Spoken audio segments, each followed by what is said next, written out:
in a series of on mental health and the biomedical research community put on by the NIH Office of Intramural Training and Education. For those who don't know me, I'm Dr. Sharon Milgram, and I direct the NIH OITE. The program today will actually be coordinated and run by two members of the OITE, Jen Wiggins and Anna Hahn, and I'm really pleased to just spend a minute or two with you and then turn the floor over to the two of them. We will spend an hour here together listening to a panel discussion on mental health and wellness through a cultural lens, and then we'll take a brief break and meet in breakout rooms for a facilitated discussion, and we'll be joined in those facilitated discussions by mental health experts across the DMV area. And I hope that you'll stay for the small group discussions. I think the most learning actually happens from each other. There will be a mix of students and faculty and administrators, university leaders, people from NIH, and it's one of the only chances we have as a community to all come together and talk about this really important topic. You know, long ago, I'll just start with a really quick story. Long ago, maybe 17 or so years ago, when I was just starting to date the person who's now my wife, she said, we should go skiing for the holidays. And I said, oh, Jews don't ski. Really quickly, automatic, right? Somehow I had internalized some message and I wasn't even aware. And it just, question in, thought, opinion out. I mean, the honest truth is we are immersed in families, in communities, in cultures, including the culture of science. And all of those cultures have sent us messages about asking for help, about mental health, about what it means to take care of yourself. And we have to talk about the culture of science, but we also need to broaden that discussion to talk about the many cultures that scientists find themselves within and influenced by. We don't mean in any way today to imply that there are monolithic groups of individuals where everyone is going to respond the same or have the same view of wellness. You know, we're all these unique, complicated, interesting mixes of cultures and communities. But we think it's important to pause for a moment and say there is no one definition of mental health and wellness, and we want to make sure in our work that we are supporting everyone from all their different backgrounds.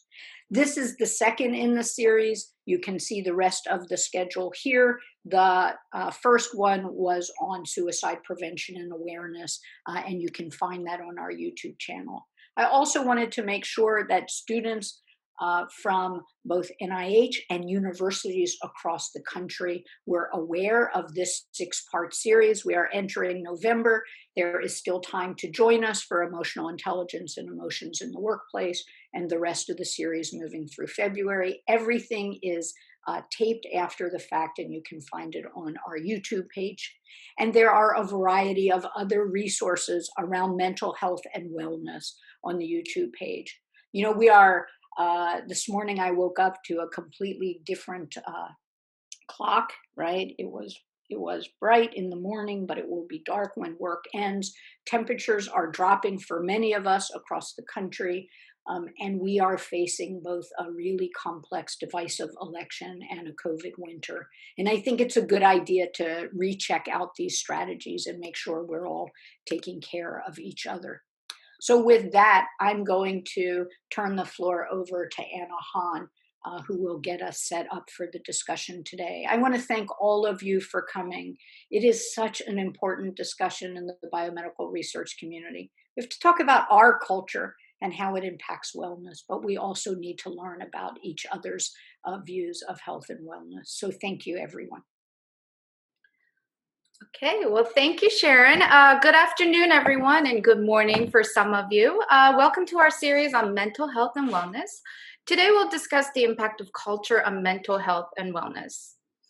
So I just want to quickly talk about what culture is. So as you know, we don't live in a vacuum and we operate within a culture.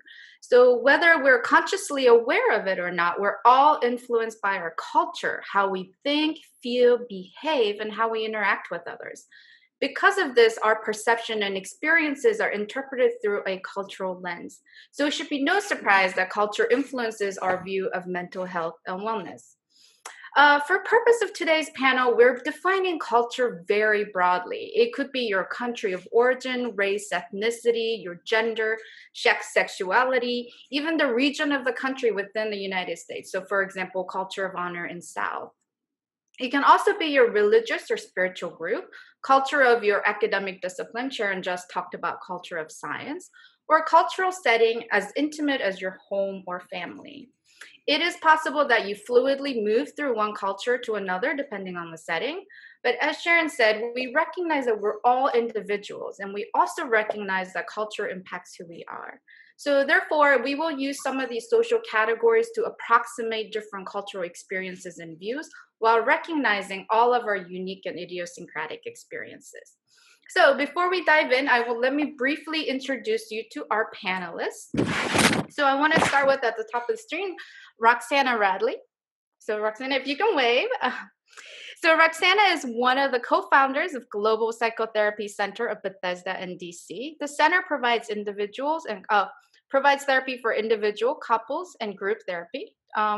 She works hard to get appropriate care for people in their native language with strong consideration for values, beliefs, and cultural aspects that shape their identity. Next, we have Amy Gomer. So, Amy, if you can, Emily, if you can wait. Okay. Emily is a licensed graduate marriage and family therapist working at Jonah Green and Associates in Kensington, Maryland. She's a trained systematic family therapist, a couple therapist, and a sex therapist, and particularly interested in working with multicultural families. Emily also facilitates the weekly International Fellows discussion group here at OITE at NIH. Allison, if you can wave. Allison is a person-centered therapist, and she's experienced in working with adolescents and adults. Her goal is to empower and motivate clients. Allison especially enjoys working with clients from diverse backgrounds. Next, we have Andrew Darby.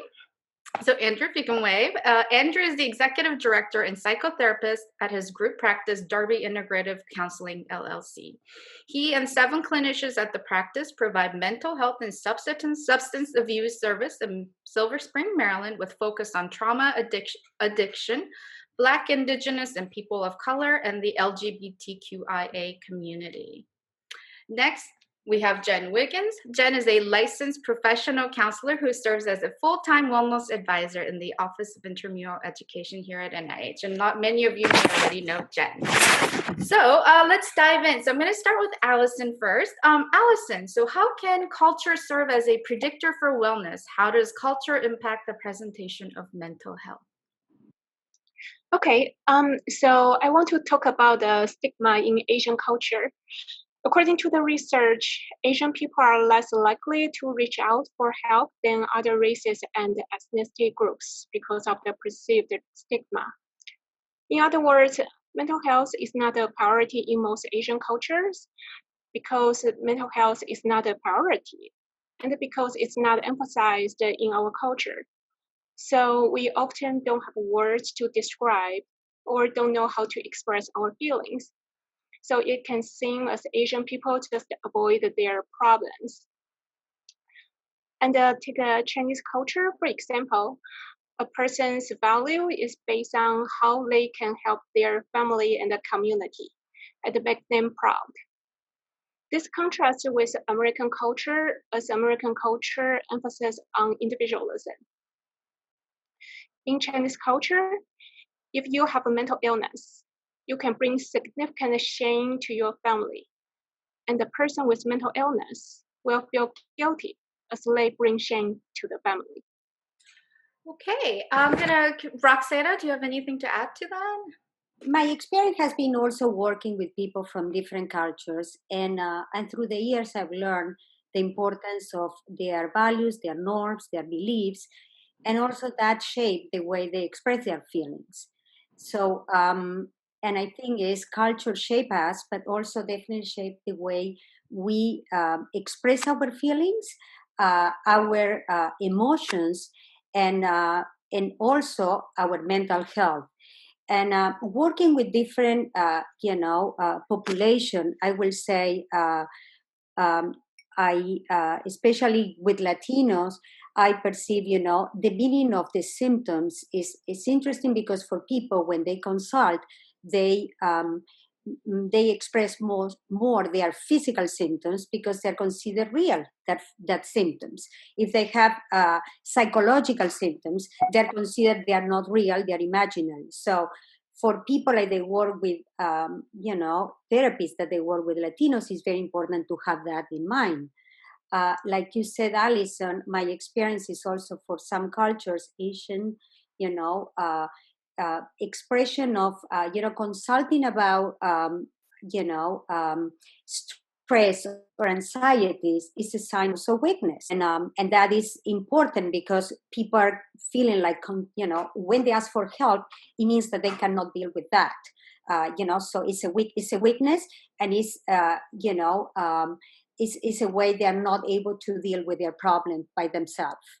In another cultures, it's also, as a punishment. So people, they don't want to ask for help. And another thing is important. What is in terms of, mental health, how is for people to, when they ask for help, where they go. And I think we need to be kind of open. Like sometimes it is a mental health, but sometimes it's a healer. Sometimes it is a religious leader, or sometimes it's a friend. Jen, do you have anything to add to this?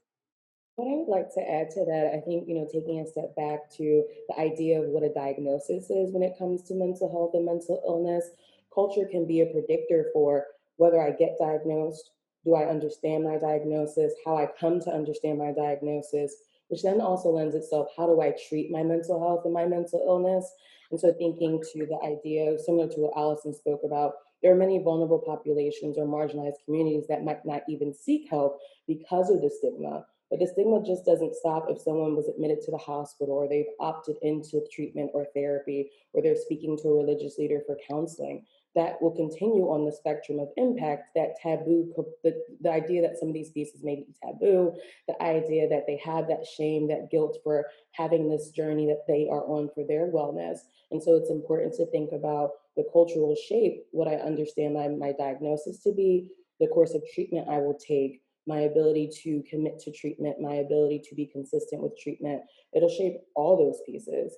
It'll shape how we talk about our mental health and our wellness to those in our families, but also in our professional lives. Some folks might say, this is not a space for me to talk about my mental health if my family is not supportive of treating mental illness, right? And so all of that is not just if I am a Black person or if I'm an Asian person. This is also our places of origin from even our family space, right? And so when we think about the layers of culture, it's not just, oh, the people that look like me or might have a similar religious background. It's all the pieces of what my identity really encompasses.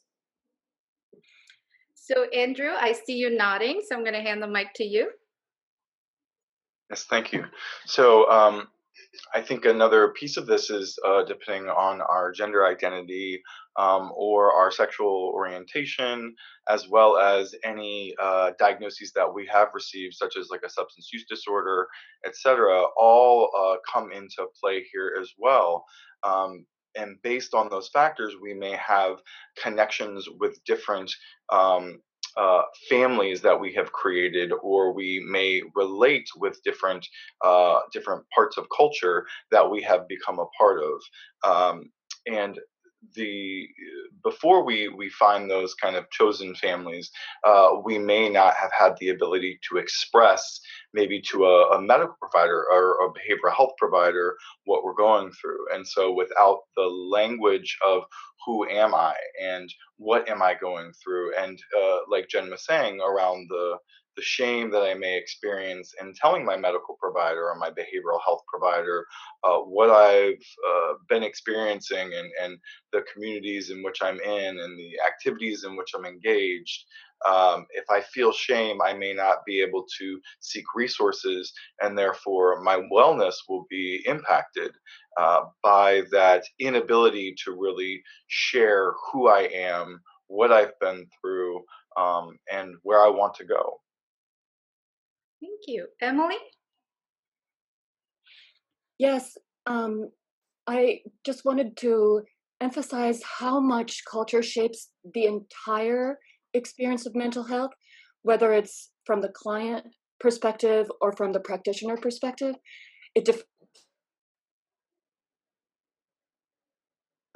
What comes as a source of mental illness.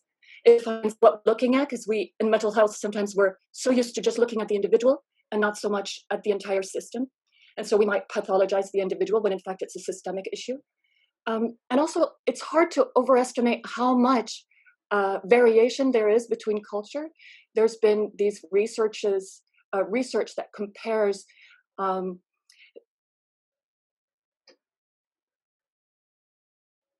schizophrenia in Ghana and in the States.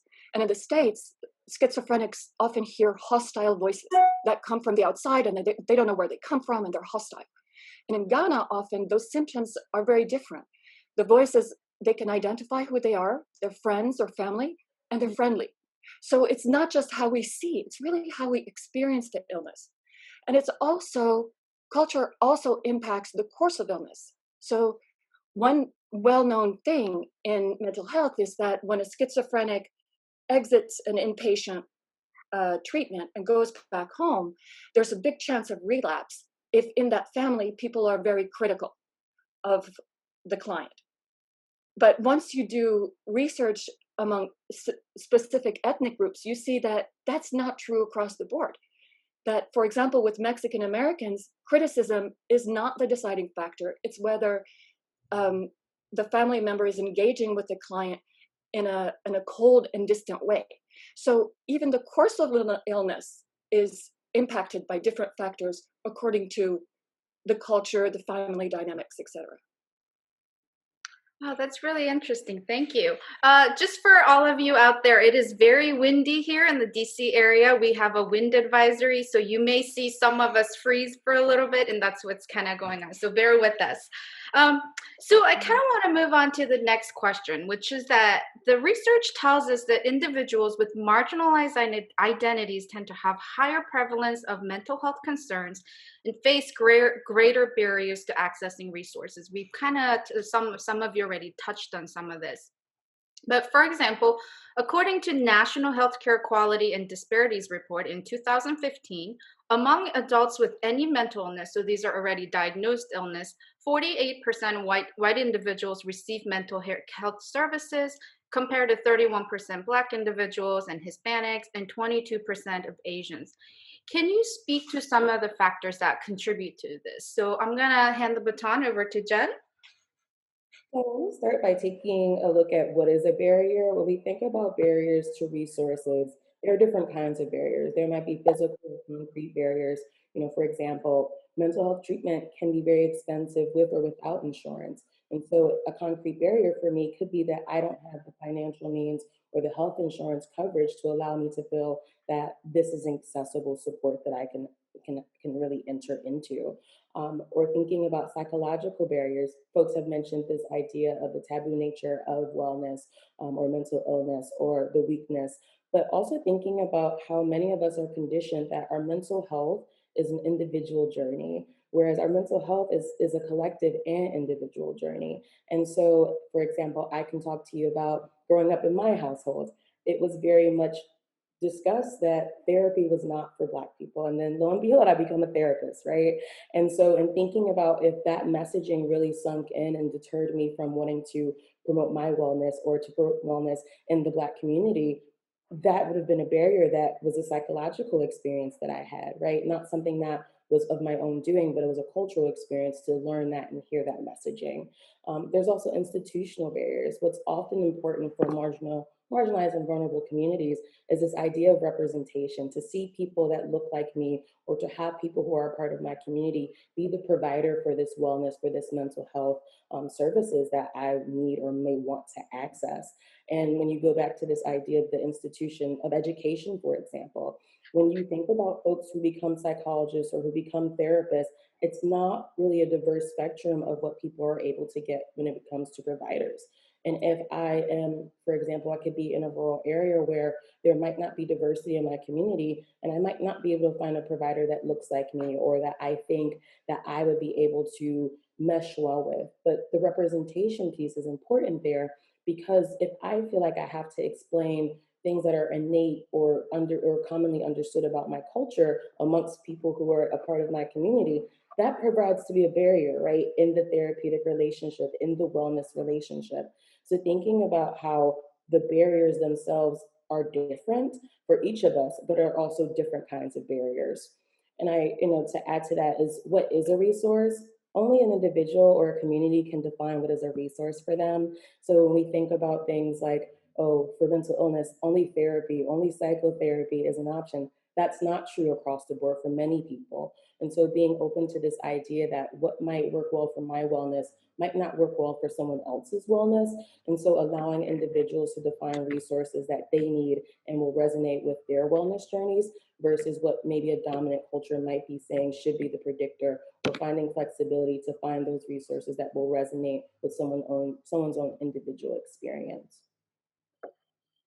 So, Jen, you mentioned some kind of alluded to this idea of situation and context. So, I'm going to ask Andrew, can you kind of follow up a little bit on, tell us from LGBT perspective? Yeah, so I think what's important to think about from that perspective is that, for instance, based on the marginalized identities tending to have higher prevalence of mental health concerns, right? In the LGBTQIA community, for instance, with lesbian women, right? There are higher prevalence of tobacco use per the SAMHSA report, 1.5 to 2 times higher. And lesbian women tend to seek more help from their primary care physicians if they are out of the closet and speak to their provider about their sexual orientation. However, um, if the client is not open about their sexual identity, right, they may not be able to speak with their provider, and therefore that can then impact their ability to seek services and to get the help that they need. So that's just one example of how our sexual orientation or our gender identity or all of that may impact us, as well as the cultural impact of being, for instance, a man, right? So being a man in our culture has shifted some, and there's been some shift into being able to talk more openly about our feelings, for instance, and seeking behavioral health care. Um, However, there is still an underlying current of being a man and being strong and maybe silent and not talking about our feelings as much. And so being able to seek care around behavioral health concerns and being able to admit that we're struggling with something may be more difficult from a male perspective.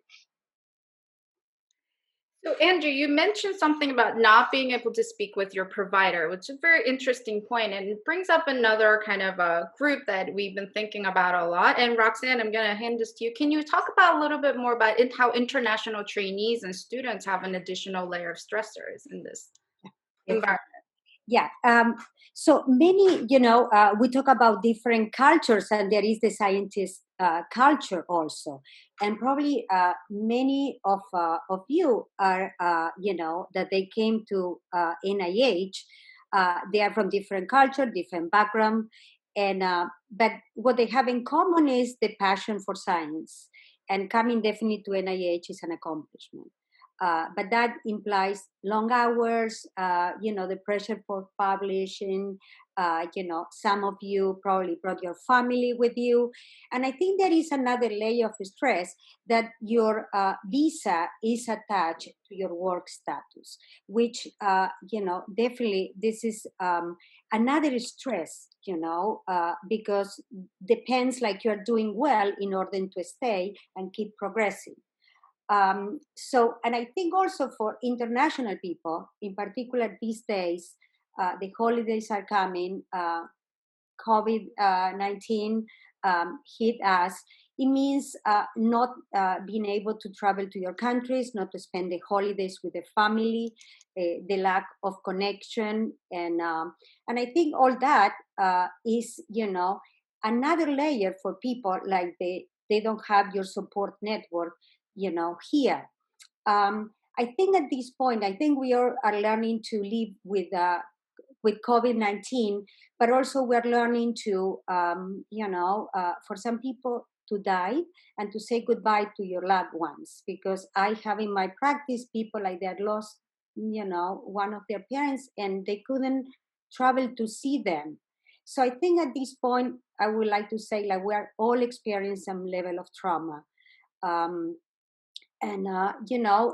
Day by day, we need to take and process and elaborate we're going through. In particular, I think today is a very special day for all of us. And in particular for people like they had some history of trauma, I think it's very important because all the situation of uncertainty, confusion is creating, is activating past trauma situations. So I will say it is important just to have in mind that and look for help because all the situation, all what is going is bringing up a lot of symptoms, like probably they were for a while, they were not activated, but with all the situation, the person is experiencing now all the symptoms. So Emily, you wanted to add something to this?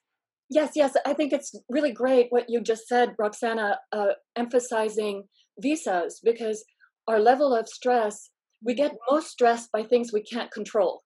And visa is definitely something we can't control. And it affects our mental health, but the mental health system focuses on the individual and not on all these things around us that mental health sort of ignores, like the context in which we're living. There was something, oh yes, I also wanted to emphasize that as a health predictor, losing your support networks, as do immigrants and refugees especially, has an enormous impact on physical and mental health. It's really an amazing effect. So it's not just that they're feeling a little lonely or there's a little, just a little bit more stress, psychological. It's actually really difficult for us as social animals to lose our social support network and to find ourselves in a society where we don't have that support. And it's even scary to go outside. Students say but if they go outside and they get sick, will anyone know that they're sick? And that's really the problem in a nutshell for a lot of internationals. Thank you. So I'm going to switch gears here a little bit and talk about the role of religion and spiritual beliefs. So, Roxana, I'm going to start with you here. Can you briefly discuss the role of religious or spiritual beliefs in mental health and wellness? Oh, yeah, definitely. It's interesting, like 80% of Americans practice some kind of religion, like compared to other countries. I think it's much higher. I don't have the numbers, but so studies really show like religion can be very helpful in dealing with major life stressors, illness, mental health, divorce, natural disasters, and generally help people to cope with that feelings, and definitely some religions are more helpful like others, and but some but also it can happen, like religion can be, after a major event, a traumatic experience, some people get shattered inside and starting to question their religion, their spirituality, uh, the high power of God. And I think it's the responsibility of the um, therapist to understand the duality of religion in the life of the patients, and not to impose. And also another piece is like sometimes some religions are, instead of being inclusive, they are very rigid. So it's very hard for people to be open and to share, when the group is so close and so neat that instead of welcoming, is kind of pushing away. So I think the most important is for therapists to be aware of this and to be open to this kind of duality. So I'm gonna go to Andrew, because this is a nice segue. Andrew and I briefly talked about the role of kind of duality and spirituality in this domain. So Andrew, can you address some of that issue? Absolutely. So, in thinking about the LGBTQIA community and the coming out process, right, depending on our family of origin, where the family that we grew up in, and how open and that family may be to us being um, gay or lesbian or transgender, um, or questioning our sexuality, etc. Um, the roles of religion and spirituality can be very protective factors, both before we come out as well as after, depending on the communities in which we're in. However, they can also have very detrimental factors in that we may be in a community where we feel like we can't come out, because if we do, then we will be shamed or judged in the community in which we're in. Or it may even be a projection from ourselves onto our community, that we believe that the community will do that, even though other members in the community may not be being shamed and judged and outcast. So the ability of somebody to really fully integrate themselves into the world, and then to be able to seek safety, connection, love, support from these organizations or communities that, as Roxana pointed out, are such a large majority of where people seek support, right? And to be able to continue to engage with those that culture of, from a religious standpoint or a spiritual standpoint, as well as growing and learning and altering what our beliefs are. And the beauty of psychotherapy is to be able to help an individual to identify what are their beliefs versus what are somebody else's beliefs. What do they continue to hold as their own versus what is it something that they were taught or told that they must believe, and which things that they were taught or told do they actually they feel that that is actually right for them. And as Roxana also pointed out, that it's not our job as therapists to dictate what they believe is correct or incorrect. It is more about the exploration and the experience of, how is this helping or hurting me as an individual, and does that help me to connect to the world and to help others in the world, more or less. So those are some ways that can really impact. Allison, I knew you had some perspectives from this. I'm gonna kind of follow up with you. Yes. So take Chinese people, for example, they are influenced by Buddhism, Confucianism, and Taoism. So because of this, and the Chinese people value harmony and they don't like conflict. As a result, people don't feel comfortable talking about their strong emotions when they are angry or sad. They prefer to stay quiet about how they feel. There's also another particular culture in Chinese society called filial piety. So that means showing respect and obedience to your parents. So if Chinese people have depression, they tend to keep it the secret, as they don't want to worry about their parents, which would be disrespectful. So it's also important when the therapist work with Asian family, and it will be helpful if they can also keep this in mind about its unique culture. So, Allison, I'm going to follow up to that because you just talked about the collectivistic nature, the harmonious nature of the Asian community. So, what are some kind of cultural protective features that support wellness? What are some wellness practices, resources that should be considered when taking an inclusive approach to wellness? Well, I think that it's important to make the resources available. So what we can do is that we can increase everyone's awareness in the community. For example, that we can have the flyers or pamphlets in both English and the Asian languages so that people can find the resources easily. And another idea is that we also can integrate holistic supplemental treatments, such as yoga, Tai Chi, and acupuncture. When we make a more holistic approach, and then not only are the clients more likely to be compliant with treatment, but it will also enhance the relationship between the therapist and client. So, Andrew, I'm going to kind of come back to you because you alluded to this idea of kind of being in different groups, the chosen family versus birth family. Can you kind of talk about how that provides some protective features? Yeah, so I think about for instance, yes, with the LGBTQIA community and creating a family not of origin but of choice, right? And this just doesn't happen within that community, right? There are lots of communities that have that choice. However, with the LGBTQIA community, in finding that chosen family, finding and seeking that love and that support through that family is one way that it is a very protective factor. I also think about the substance abuse community and addictions community and finding that support maybe through a 12-step meeting or a non 12-step meeting like Smart Recovery or Women for Sobriety, the different ways that people find sobriety and recovery.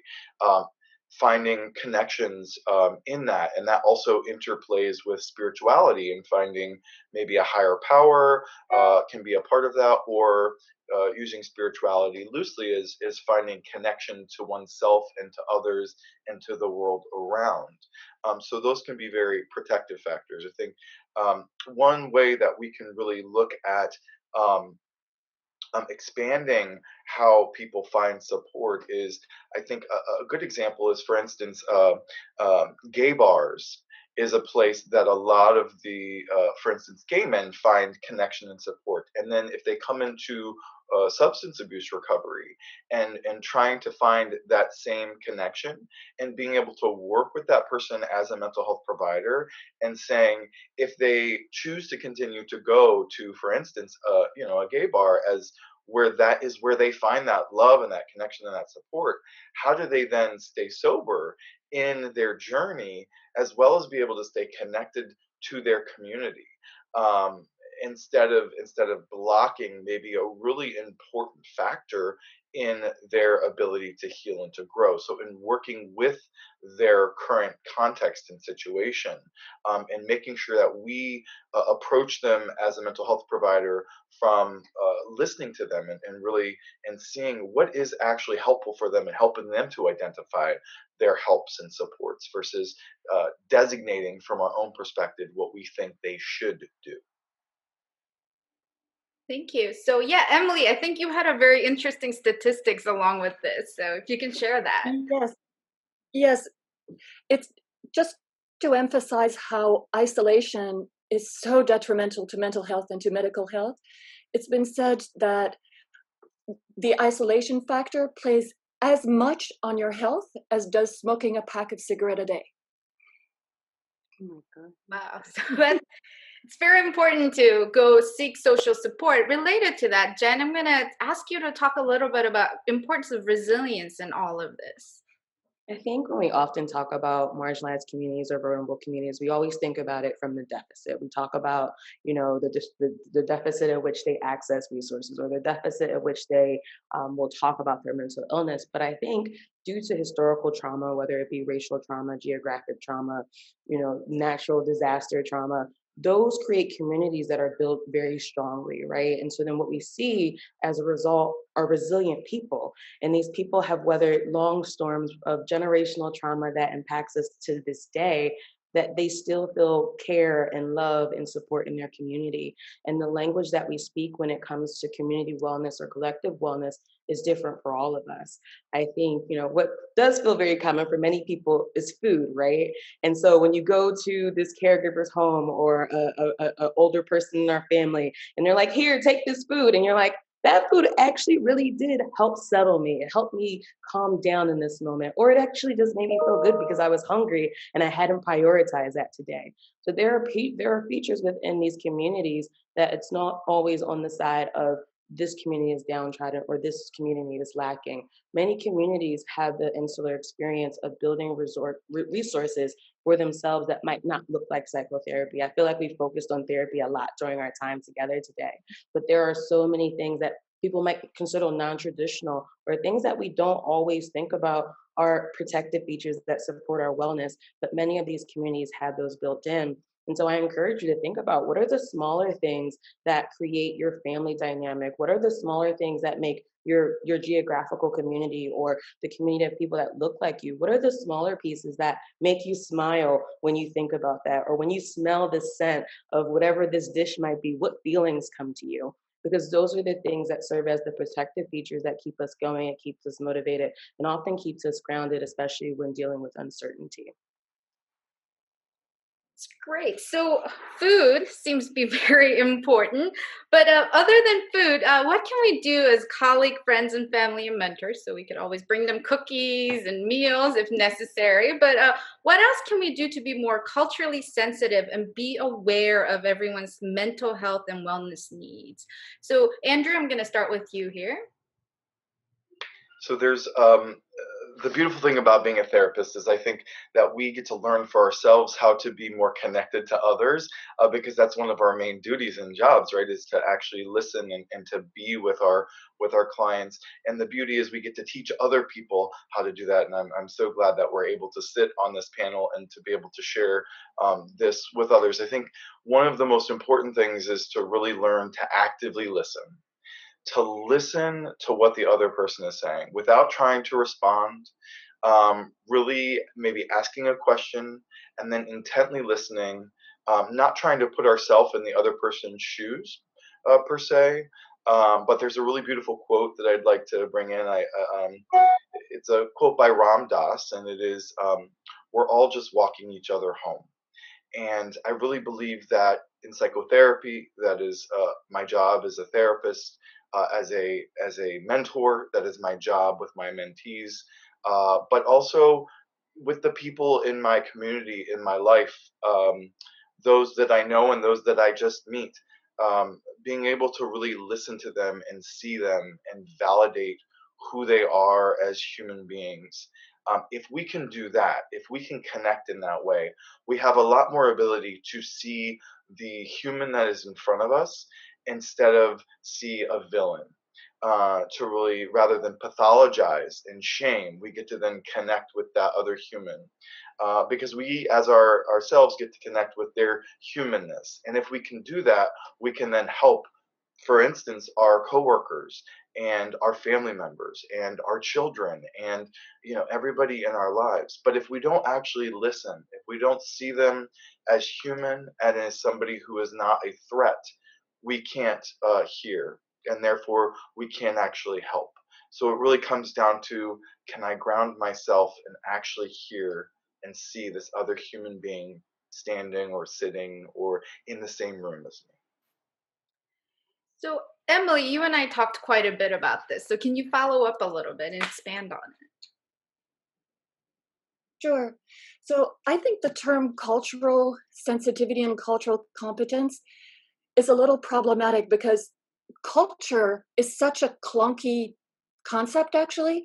It leads us to assume that everybody in a culture holds the same values, when in fact, individual relationships with their culture, with their values, vary, and they're very complex. As everyone here has already said, it's not because you're raised in a culture that has certain taboos or certain norms and values that those are automatically yours. And so as we try to be culturally sensitive, it's really important not to put that on the people we're talking to and sort of assume that, oh, we know this about Chinese culture, or we know this about whatever. There's a real risk of generalizing and stereotyping when we talk about cultural competence. And I think, just like Andrew said, as therapists, but also as people, I think it's really important to keep in mind, what we've heard about the differences in culture, but more because that informs us about our specificities. What are our assumptions and biases, and how other people might not take that for granted. And so it puts us in a situation of just being humble and really curious and asking people, so how, I've noticed that, I've noticed maybe irritability with you. How are you doing? Just very open and very allowing the person to define what they're going through in their own terms. And there's a very interesting, actually, psychiatrists are not always known for their cultural sensitivity, but the DSM-5 has got an interesting interview form. It's called the Cultural Formulation Interview. And it helps counselors, therapists talk to people that it should be actually used with everyone, because you never know the otherness, how the otherness in the person in front of you will show up. But it helps you ask questions in a really open way and follow the client. So it's not what you as a therapist think is the problem that's going to definitely be the diagnosis and what you're going to be working on. You're going to try to identify what the problem is for the person, what the resources that have worked for the person already. So you're really collaborating with the person. And kind of talking about collaborating with others and not making assumptions, I'm going to switch to Jen here very quickly, and she can, if you can expand a little bit about our role as problem solvers, or not being a problem solver in this case. I think within the scientific community, what makes many scientists great scientists is that they want to solve problems and they're good at solving problems. So I think what happens often is, you might move too quickly and say, okay, this person, this sounds like they might be depressed. Let's get them to therapy. I say slow down a little bit and be present. Think about empathetic listening. How do you really hear what this person is sharing in this moment and not try to solve their problems? I think much of the rhetoric today is, as we're all therapists, we've spoken from a therapeutic lens, right? From that speaker or that voice today. But thinking back to, you're human and we're all human, and we just want to be present with people and help support their wellness in a way that is unique to them as an individual. And it takes time. And sometimes we don't always think about, to ask a question that is a close-ended question really quickly can shut down some conversations around mental health, for example, right? And so how do we take the time to be present, actively listening, empathetically listening, and remembering that you aren't a therapist and you don't have to be, and that it's not your role to solve people's problems, and it's that person's individual journey that, back to Andrew's quote, it's you're part of that journey with them in that moment. It's not you're going to determine the journey or lead that journey for them. So related to that, Andrew, you had something to add? Yeah, so I wanted to just add also to take into account that depending on our culture, we may communicate in different ways with our body language or our eye contact, with different inflection in our voice. There are so many different ways in which we communicate that aren't just with our voice, right? That are really with our body about where we stand. And with COVID right now, like even like that has changed us some, and how close we get to other people. But depending on the culture in which we come from, we may be a culture, and based on our family of origin, we may have been raised to be very close physically with others, whereas other people may have been raised in their family of origin to have some distance, which may have been based on larger majority culture that they live in, or it may have been based on their micro community, right, within their family. So to also take into account when we are communicating with other people, and actively listening, also asking rather than interpreting what we think is, somebody looking down. It may be in a cultural deference versus not feeling that it's appropriate to, right, it may be based on gender, right, being able to look upon another gender, or have physical contact with another gender may be prohibited based on maybe religious or spiritual or cultural beliefs. So to take those things into account when we are in communication with other people. Thank you. So we have about 9 minutes left. This is where I want to pivot to Sharon, and so we can give people a chance to ask some questions. So thank you for all of you. And Sharon? Great, thank you. And let me just say that the biomedical research community has a big role to play in changing our culture to make space for wellness and resilience and people talking and exploring about their mental health. And so each of us can model healthy behavior by taking care of ourselves and sharing how we do that. There's one question, and it doesn't surprise me knowing that we work with so many first generation students, and it's been upvoted many times. And that is to give some tips for addressing generational differences between immigrants and their children, and how being the child of immigrants might be a unique experience of living in really different cultures.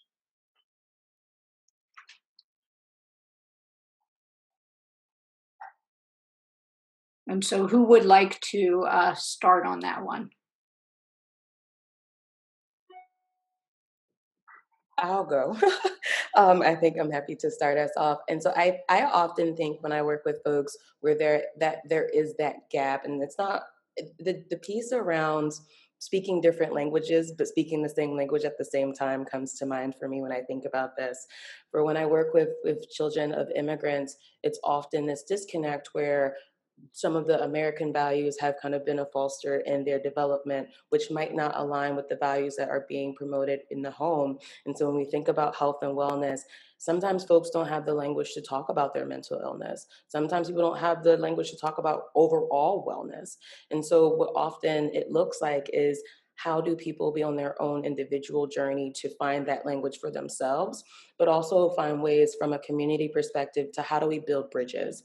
It won't change overnight, but how as communities do we normalize these conversations? How do we as a community give people the grace to engage with their mental health and their wellness overall? And that looks different for everyone, so we can't really generalize that. But I would say it starts with communicating and being open and finding the flexibility in developing language skills around what you're going through, seeking resources that might be external to your community in order to help you bolster and develop and find that language, but also ultimately want to build bridges, not just within our family home, but also in our overall, the larger communities. Thank you. There's another question about how to encourage individuals from communities that got really negative messages about taking care of themselves. How do we encourage them to reach out? What can we do at our institutions to make our wellness programs more welcoming and accessible?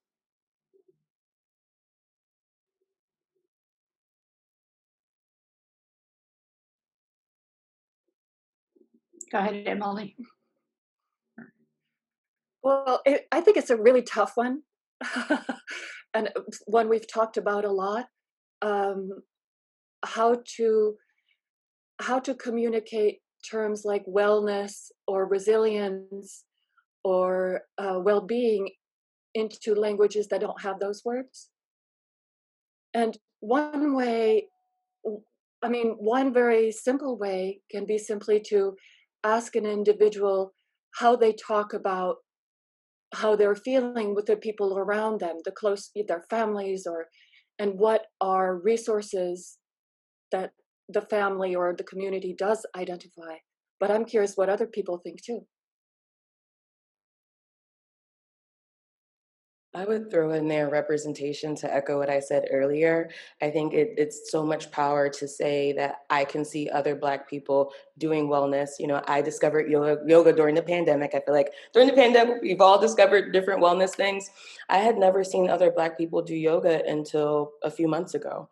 And so that representation was important for me in my physical health journey, right? But when we think about trainees, if there is no representation for them in the services that we provide, they might not be able to see themselves in that world of wellness, in those wellness dialogues, in those resilience discussions. And so representation is really important. But I also say giving permission for folks who are in a PI position or in a leadership position, giving permission for people to talk about wellness in a way that feels professionally appropriate in the workspace. But I think when we think about violence towards, Black people, that's happening right now.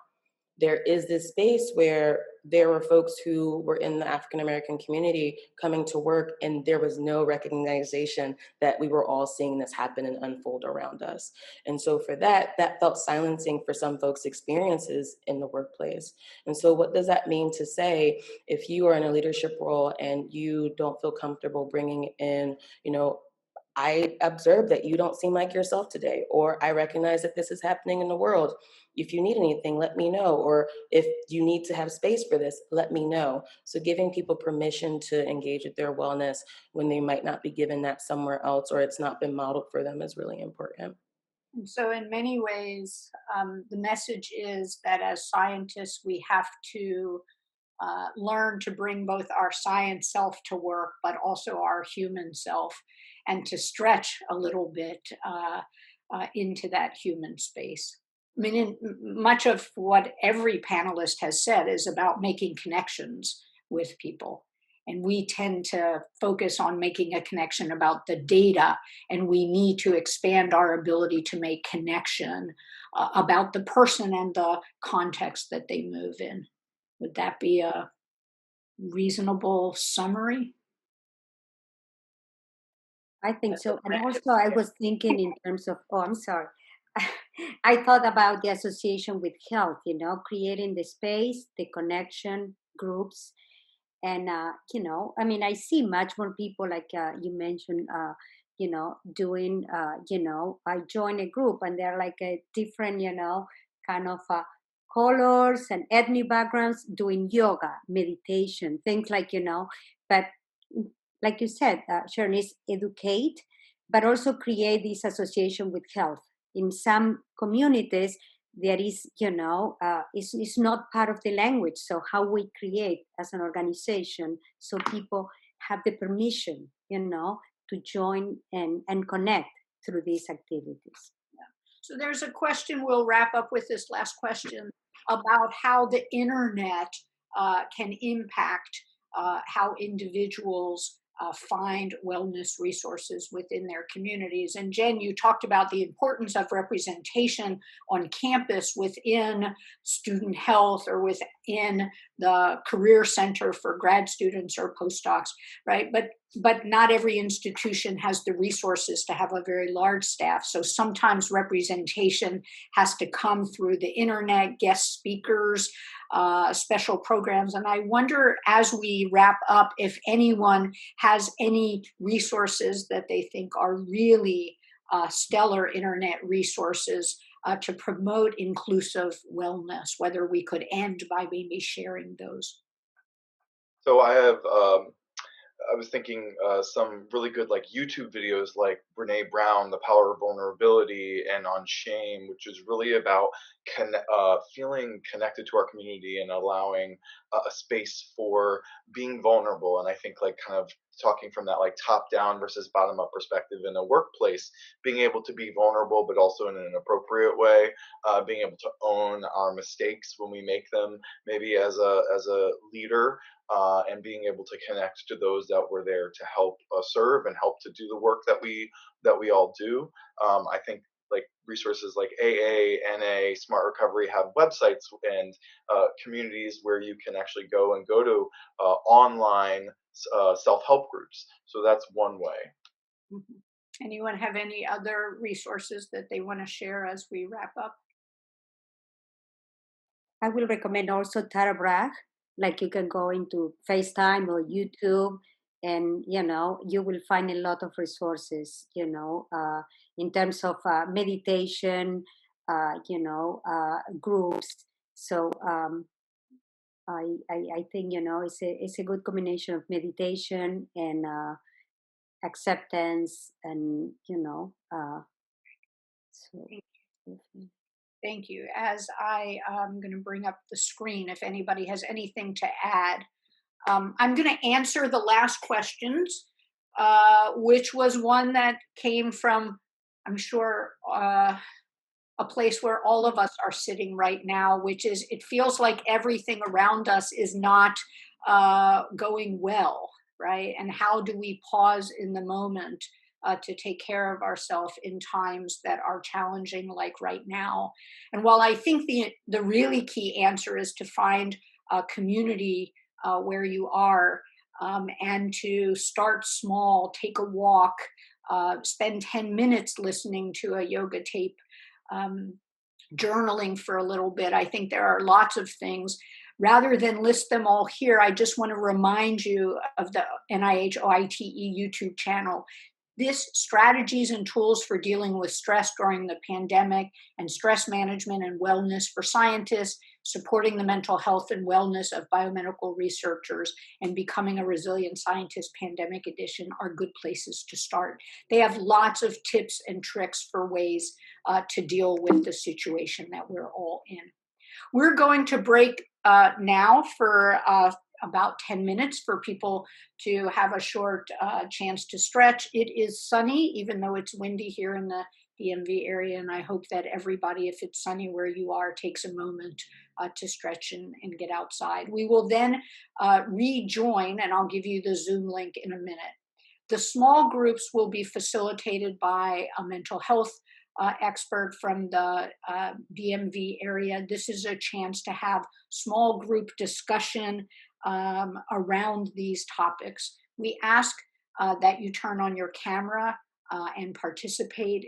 You'll get much more out of it that way. Want to remind people that the stories and discussions are confidential, and there is no taping happening at that point. And then one other thing, to mind your extroversion, introversion manners, or your EI manners. Don't dominate the conversation if you happen to be an extrovert, but also don't hang back and not share. If you tend towards introversion, the group will be small, and we hope that that will facilitate discussion. I am convinced that the learning happens in these small groups, not really in the talks and panels. So please join us at the small groups, listen to learn, no judgment, right? We're all just there to grow and learn how to support ourselves and how to support each other. And so it's the meeting ID. You want to scroll this down if you haven't gotten it out of the chat, 161-018-7196. And we will see you at about 2:11 or 2:12 to start getting into small groups, and we'll start promptly at 2:15. Thank you to all of the panelists, to Jen and Anna for planning this important conversation and for recruiting such warm speakers. It was, for me, a chance to really listen and learn about just how broad people's views of the world are, and how much context there is in supporting ourselves and others. So thank you very much. We will see you in the small groups soon.